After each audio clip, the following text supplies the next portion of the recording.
নমস্কার, আমি অ্যাস্ট্রোমণি আরাধ্যা। আমার আজকের আলোচনা বিবাহিত জীবন বিচারের ক্ষেত্রে আমাদের জন্মকুণ্ডলিতে তিথির ভূমিকা ঠিক কতখানি। আলোচনাটি বিস্তারিত শুরু করার আগে আমার আজকের এই আলোচনাটি যদি আপনাদের উপকারী মনে হয় তাহলে অবশ্যই ভিডিওটিতে একটি লাইক করে দেবেন এবং আমার চ্যানেলটিকে সাবস্ক্রাইব করে দেবেন।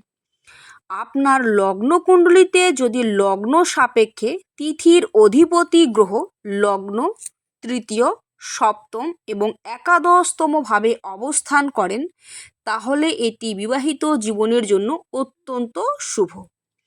তিথির অধিপতি গ্রহ যদি শনি, মঙ্গল, কেতু, রবি এবং বুধের সাথে অবস্থান করেন তাহলে অবশ্যই আপনার কিছু প্রতিকার করা প্রয়োজন।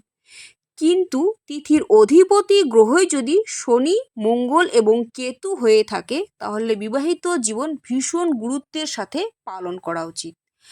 আপনার লগ্নকুণ্ডলিতে তিথির অধিপতি গ্রহ কোন গ্রহের সাথে অবস্থান করছেন অবশ্যই আমাকে কমেন্টে জানাবেন।